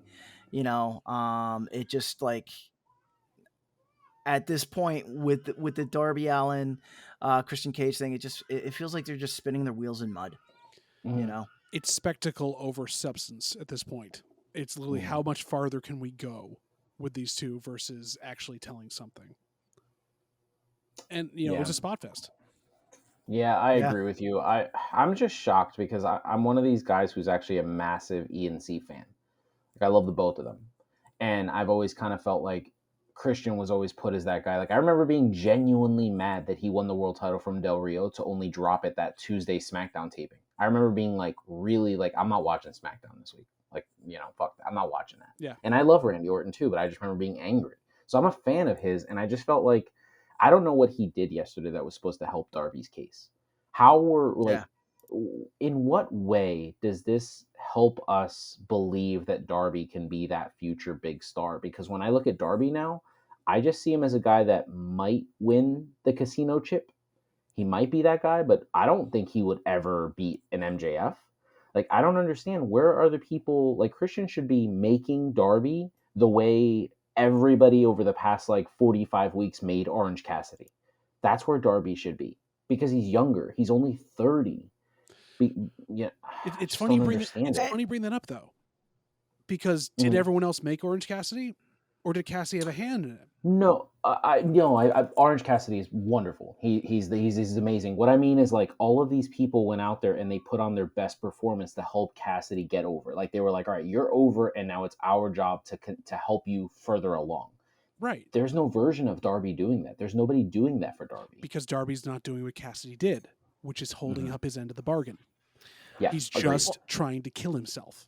Right. Well, and that brings in another thing into this conversation is that Darby Allin is his own worst enemy. Mm-hmm. I genuinely feel that we are not going to see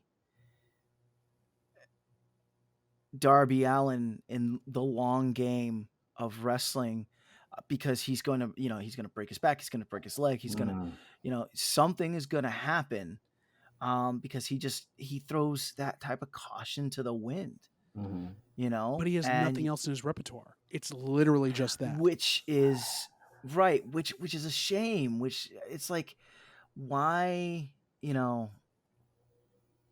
can Sting sit down with him and have a chat with him? He needs someone. He needs someone to sit down and have a chat with him and be you like, would think that he would want to listen to somebody who started wrestling in 1987 and is still wrestling in 2023. Yeah. But the problem is, and I don't know if this is just recency bias, is there's a part of me that believes that Darby Allin thinks he's the real life Luffy. Like I'm just a rubber man and I'm never gonna get myself injured. That's what I feel like. This is his first major injury right now with the lacerated arm. Like he's gonna be out for a bit, and he even mentioned that this is scary for him. And you see this also, like Nick Wayne's going down that same path. Who's been in this thing the entire time? He's doing the same things Darby's doing. Yeah. And not learning from it. And so having him come in here, which we're going to the end part of this match here, Nick Wayne shows up to save Darby from being, completely bashed over the head and everything else from Christian Cage, but he doesn't come to save him. He comes to brain him with the title and turn, which we all saw coming a mile away. 1000%, yeah. And I hope this does something for Nick Wayne, having Christian Cage be that odd father figure in his life. But go ahead. Well, I was just about to say, but the heel turn just completely, unless they work it later on down the line and start showing friction between, Christian Cage's lackeys, right? Then that whole freaking Luchasaurus Nick Wayne match was for naught. Yeah, it didn't need to be there. it was a schmoz to get over this like big badass faction that's sort of happening around Christian Cage, which didn't need to happen. And, you know, between that and tearing the ring apart like DIY always did and not doing it as well, it just was kind of too much at once. Again, it was like a Darby Allin match. It was too much at once just for the destruction and not for furthering anything. And then we get our surprise debut, which everyone kind of saw coming as part of the reason this was like, you know, in the main event. And you know what? I'm happy it happened. And we're going to get into discussion about this. I know, Adolfo, you had a couple questions you want to bring up about this whole thing at the end of it. But we had the debut of Adam Copeland, the 15th Adam that's in our company now, with his Rated R Superstar moniker because WWE cared enough about him not to trademark it. And he got the pop of the night because he showed up. He showed up and did exactly what he needed to do, which was pop the crowd, be there and piss off Christian, and then shake the hand of the people there and save the good guys. Which Sting coming down trying to help in the beginning, you could see Sting wasn't happy with the match in general when he's like, "I'm just gonna walk down. I'm not here for this." And then having Edge, basically Adam Copeland, come down and take care of that at the same time. This was just kind of a filler bit to get to Edge. Yeah. Yep, definitely. Yeah. As a massive movie fan, I just want to make it known I'm a big Quentin Tarantino and Robert Rodriguez fan, and this felt like I was watching the double feature of Grindhouse, like the beginning part of his like entrance. I was like, man, this is great. Like I was like, Robert Rodriguez produced this. I know he did. Or Machete or something like that. Yeah, absolutely. That's exactly the feel I got from it. I was like, oh, this could have been like one of those like fake movies that was like in between both of them, like, you know, Death Proof and like Grindhouse. Like, and I just ordered Planet Terror, and I thought to myself, I was like, man, this is so great. I love the robotic, like how we still got the You Think You Know Me. I love how Alter Bridge follows him wherever he goes. I was very excited for Edge coming out, but this, I agree with you, JVL. I really feel like this match was, we didn't care about this match. Just get to Adam Copeland. Yep. That's what it felt like. Pretty much. It felt like we just need to get to him. But as a fan of this man, to be able to say that for the first time I got to see my favorite wrestler ever, Sting, shake hands with him in the ring, like I felt like a kid and I marked out. I was very excited about that. I thought that was really cool, you know? So I don't know. I think everybody else was just, this felt more like Edge versus Christian. Let's just get to Edge versus Christian. And then Edge and Christian together versus the Hardys and all that good stuff. Like it's what we want to get to. Yeah. But let's talk about this quickly. There's been the discussion online, especially in the younger crowd, and we, as we talked about before, the difference of opinion, where a lot of people are really upset at seeing Edge or Adam Copeland show up in AEW. And he even addressed himself saying, you know, to paraphrase it, the tribalism based around an acronym shouldn't be used for, you know, going against people and being mean online. Like, it's just 3 letters. This is wrestling. Yeah. Everyone's getting a benefit. And I agree with him on this. I think I said this in one of the texts, where those sweet summer children who don't remember the Monday Night Wars and all, they're just a generation out from it, where this happened all the time. And it was better in a lot of ways because people got a chance to reinvent themselves or do different things. And when you got excited because your favorite guy showed up over here, what's he going to do now? The dream matches can happen. But for some reason, the tie with the nostalgia to Edge, maybe because he was out for so long with a neck injury or all that type of stuff, it seems like people are just very much upset at losing what they thought was one last piece of this like thing they could count on, which was being Adam Copeland being a WWE guy, where WWE isn't WWE anymore. Like, who is he attached to? Yeah, I don't understand. Like, he's not Derek Jeter. He doesn't need to be in one spot for the rest of his career. He can do whatever he wants. He's a Hall of Famer, an 11-time World Heavyweight Champion. He's done everything he's needed to do in his career in that one company. And they had nothing for him. They want to move forward. For the longest time, we've seen people complain about John Cena coming back, Hogan coming back, Randy Orton still working. You see all of these people complaining, but what about like the Braun Breakers of the world? And what about like the younger guys of the world, like not moving up, not moving to the spotlight? And then all of a sudden, now we have the WWE's giving us that. They're pushing the young guys forward. Yep.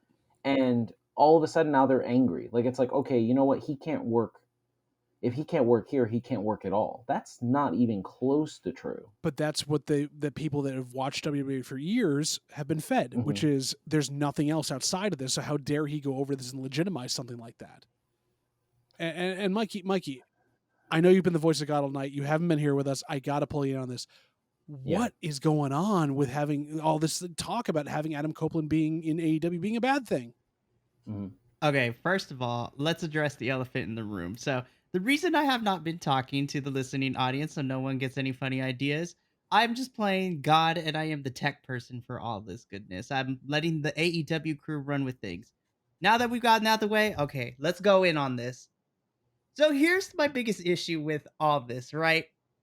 So I can only speak for myself when I say that the reason that I started the Biconics is because I have a passion for watching wrestling.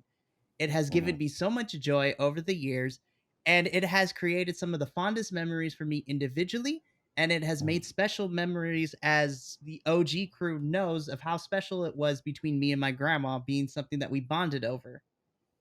In terms of Adam Copeland going to AEW, I'm excited because this is healthy for wrestling communities, wrestling promotions, and wrestling fans. My biggest complaint that I have always said across all of these reviews is that, and we've all said it at some points, whether we've watched things or we're reviewing things like we are now, if you have the same talents for the longest period of time, you run into the problem of having the same matches over and over again, and they lose their shine and they lose their shimmer. Like, Adam Copeland being in AEW opens a whole wide of different matches that make me excited. Edge versus Christian whenever we get it. Edge versus Luchasaurus literally in 2 weeks, and I'm hyped as hell for that match.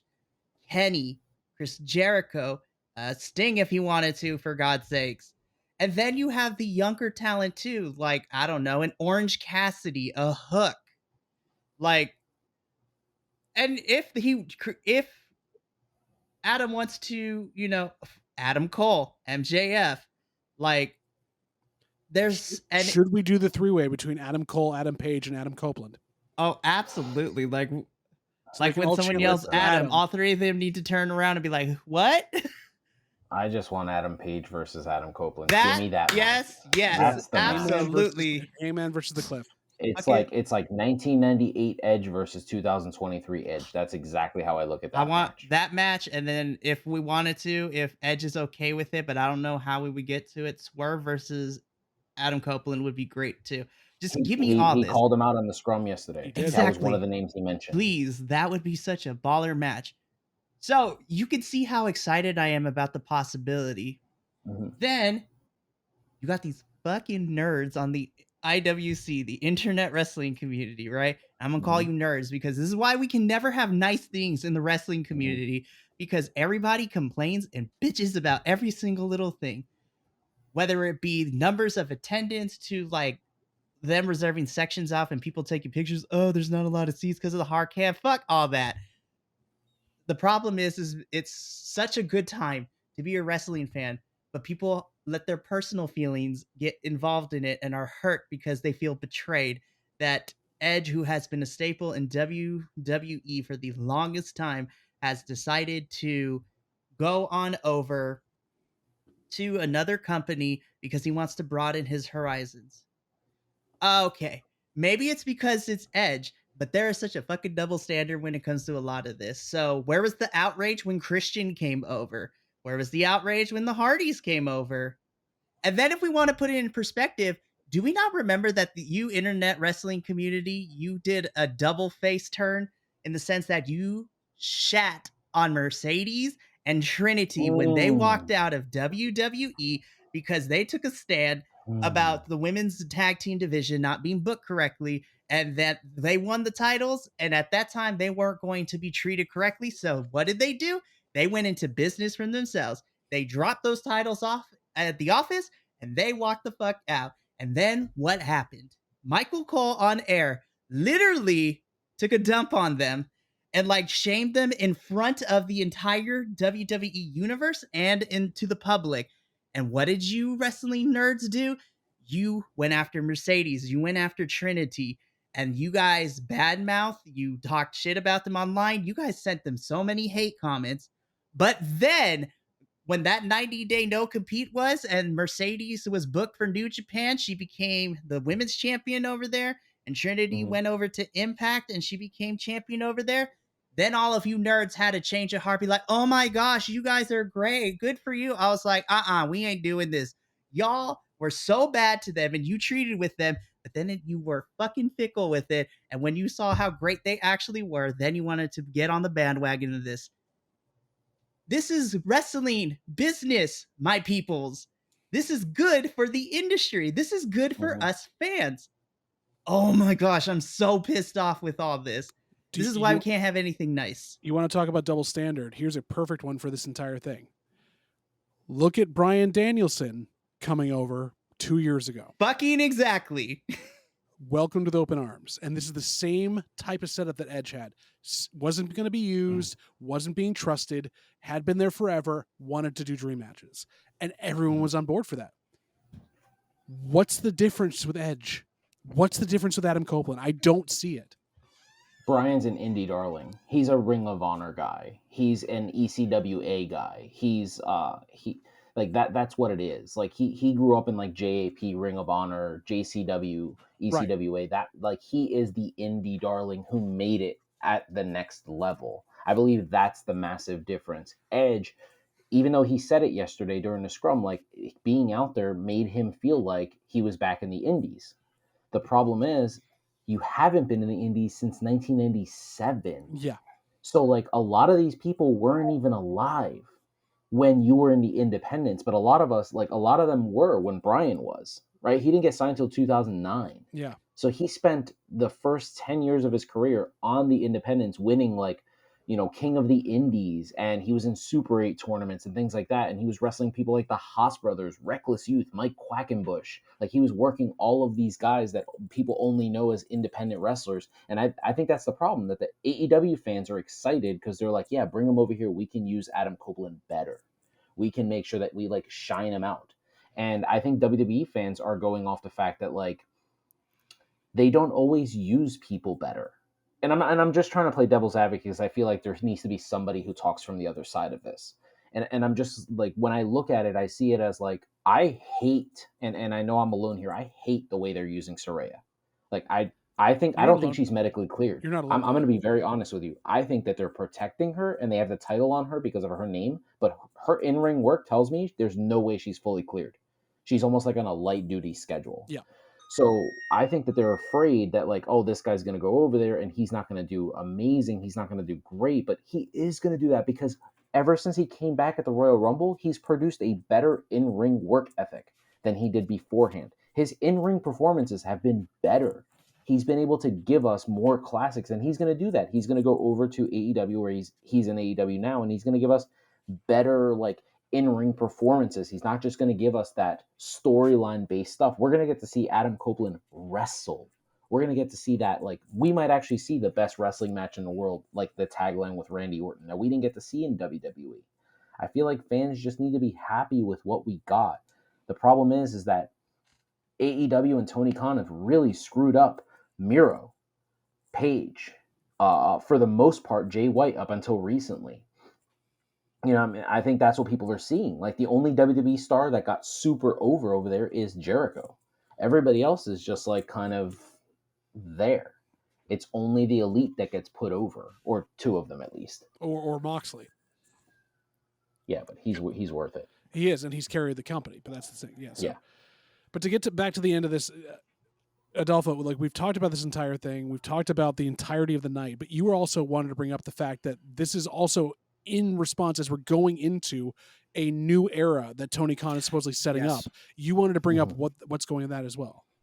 Yeah. So this begs the question, before Wrestledream, Tony Khan made an announcement that Wrestledream is going to mark the end of an era and the start of a new era for AEW.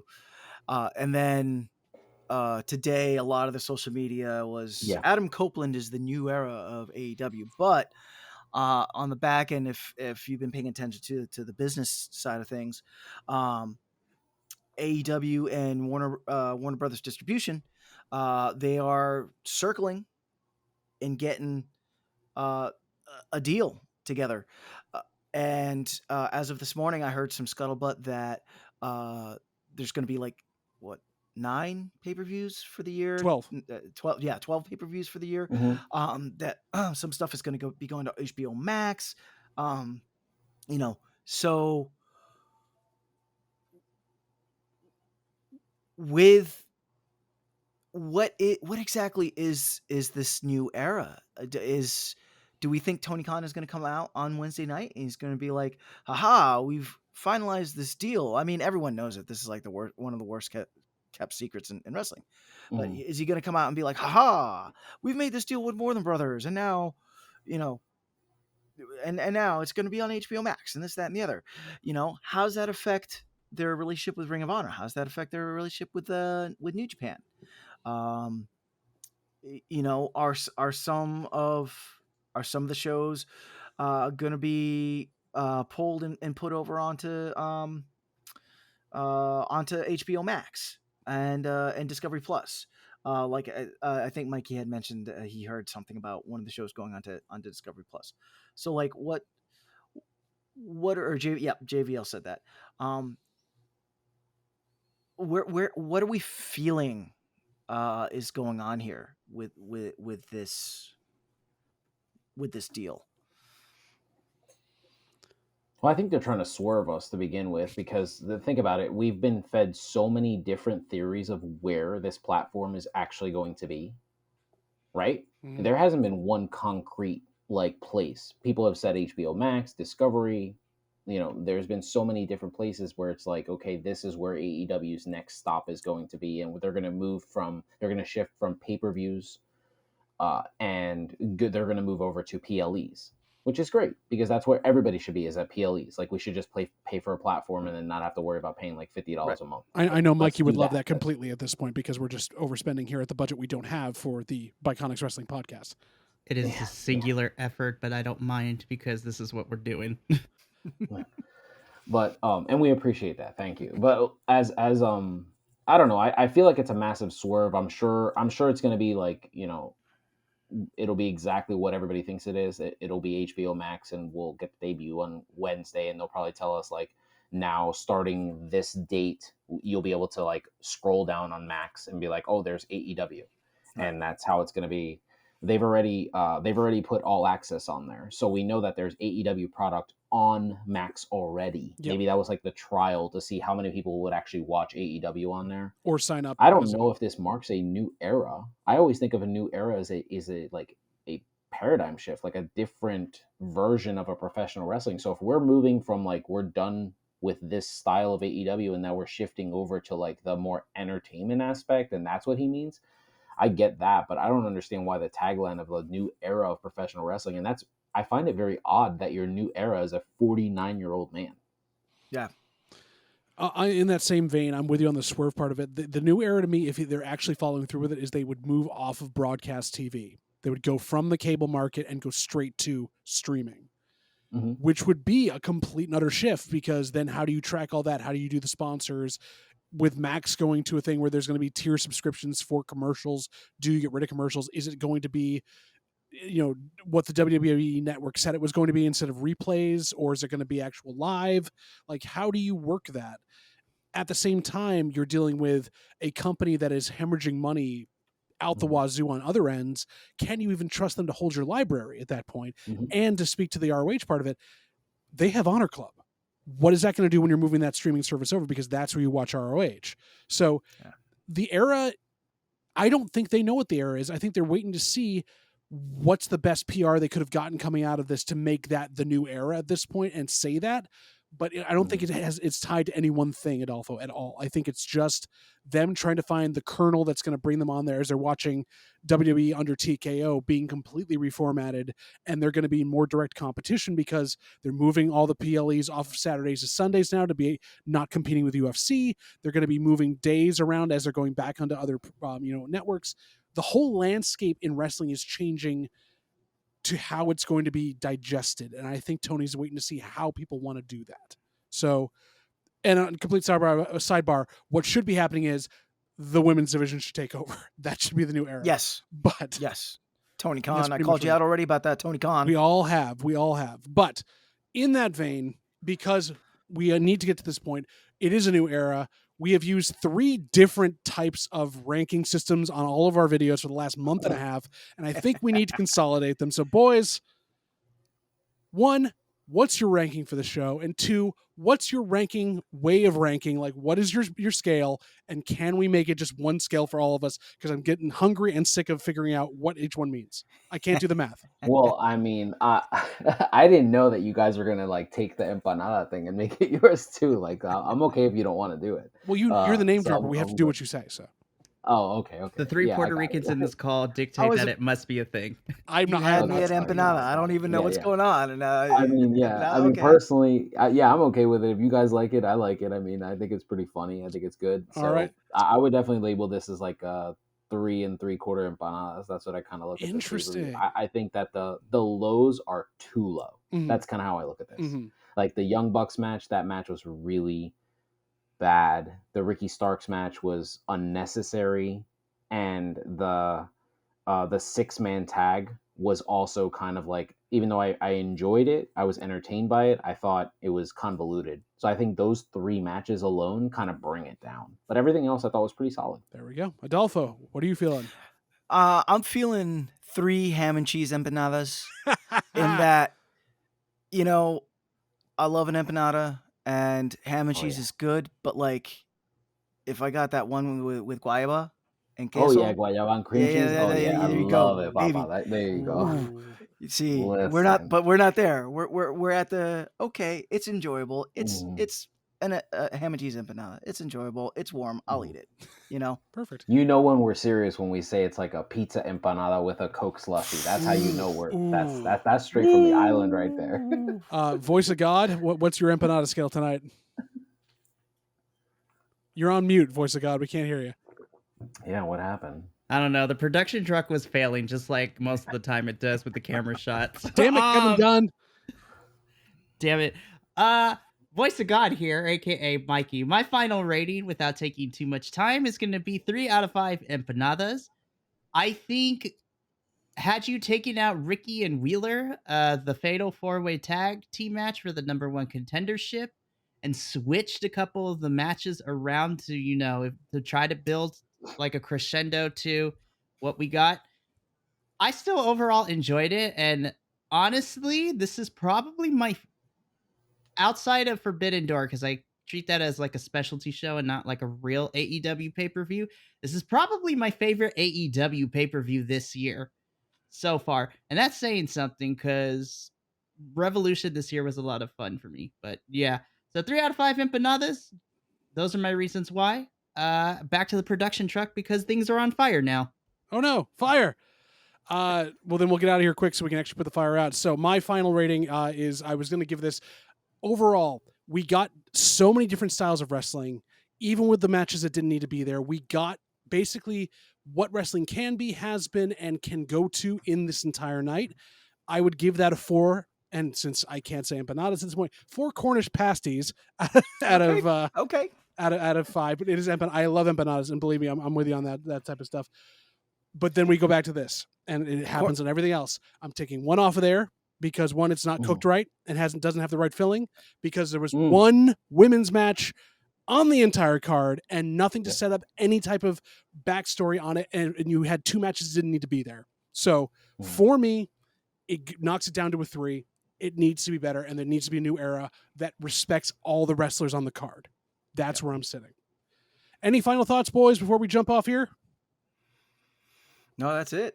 Perfect. Good. No, I'm good, man. Well, overall, great show. Yeah. Definitely enjoyed talking wrestling with you guys. So, Biconics fans, thank you for sitting down with us and going through our thoughts on Wrestledream. We had a blast watching it together, both on a video call and on text. I have had a blast with you all tonight, having you here talking with us. Luis, Adolfo, Voice of God, Mikey, you all are amazing, and I love everything about this. Thank you for being here with us. We enjoy having this conversation with you out there in the audience. Please like this video, share this video, follow us on all the socials. Make sure that you're getting this us out there and commenting on our stuff, getting in there with us and letting us know what you thought, because we honestly want to know. we really love having these conversations with more than just a bunch of us around here that all enjoy good food. So in general, thank you all for being here. And remember, you're Biconic. We are all Biconic. And we love sharing this weird ass art form with you at all times. And we'll see you on the next video.